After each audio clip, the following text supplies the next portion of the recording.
Богоявленский Старогалутвин мужской монастырь располагается в Коломне, в одном из живописных уголков города в месте слияния рек Оки и Москвы. Существует две версии происхождения названия. Первая от слова «голудьба», то есть люди, ничего не имеющие. Вторая от слова «голутва», то есть вырубленная поляна в лесу.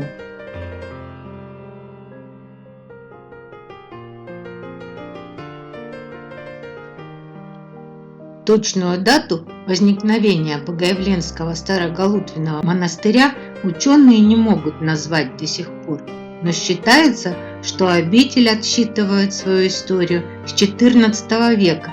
За это время монастырские сооружения были обновлены и сейчас представляют собой красивейший архитектурный ансамбль.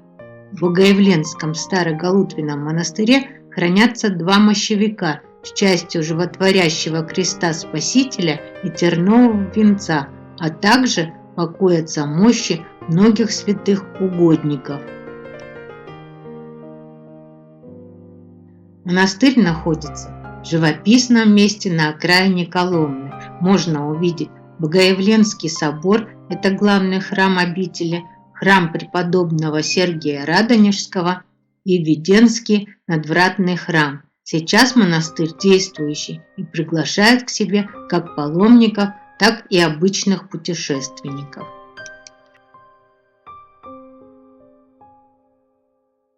Сложилась целая литературная традиция, восходящая к знаменитому житию преподобного Сергия Радонежского, написанному Епифанием Премудрым, указывающая, что монастырь был основан по велению святого благоверного князя Дмитрия Донского преподобным Сергием Радонежским и его учеником преподобным Григорием. Большинство же исторических источников связывает основание монастыря с обетом, данным благоверным князем Дмитрием Донским перед Куликовской битвой.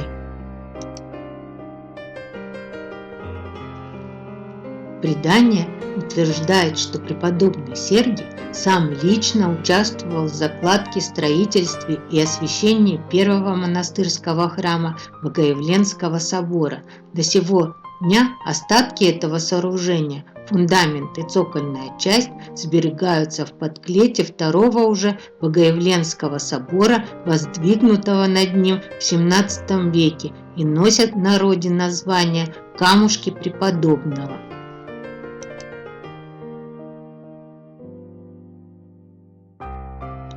17 столетие Галутвин монастырь вступил в самой богатой и влиятельной обителью Коломенской округи. Не случайно на Земском соборе в 1613 году, избравшем на царство Михаила Федоровича Романова, горожан Коломны представлял именно настоятель Галутвина монастыря игумен Авраамий. Особое сокровище составляла библиотека Галутвина монастыря. В ней насчитывалось 123 книги. Это огромное число, учитывая, что все они были рукописными и многие на драгоценном пергаменте.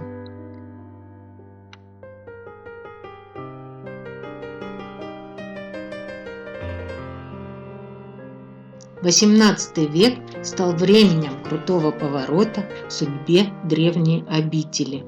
Росло благосостояние монастыря, взамен древнего и ветхого возводится новый Богоявленский собор, строится монастырская ограда и колокольня.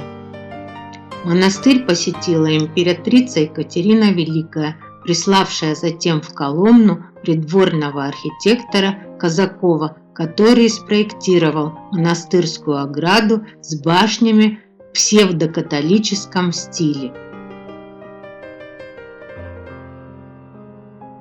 За периодами возрождения и рассвета шли полосы упадка.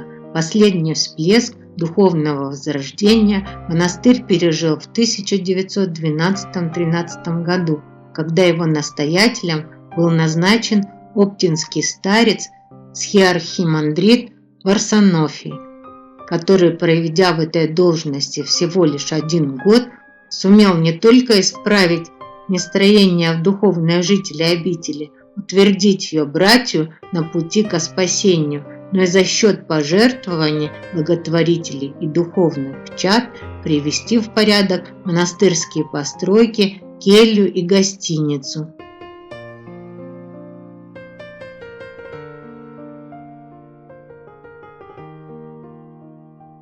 Когда в 1929 году галутвинских монахов гнали на Озерскую железнодорожную ветку, чтобы там посадить вагоны и отправить ссылку на муки и смерть, вместе с ними изгонялась и жизнь из древних стен. После закрытия монастырских помещениях находились артиллерийские склады, а в 1933 году обитель была переоборудована под общежитие рабочих колымзавода, вербованных в Татарии. Монастырь и храм являются действующими, проводятся богослужения. Добраться до Коломны из Москвы можно на электропоезде с Казанского вокзала, станция Галутвин, или на автобусе от станции метро Выхино.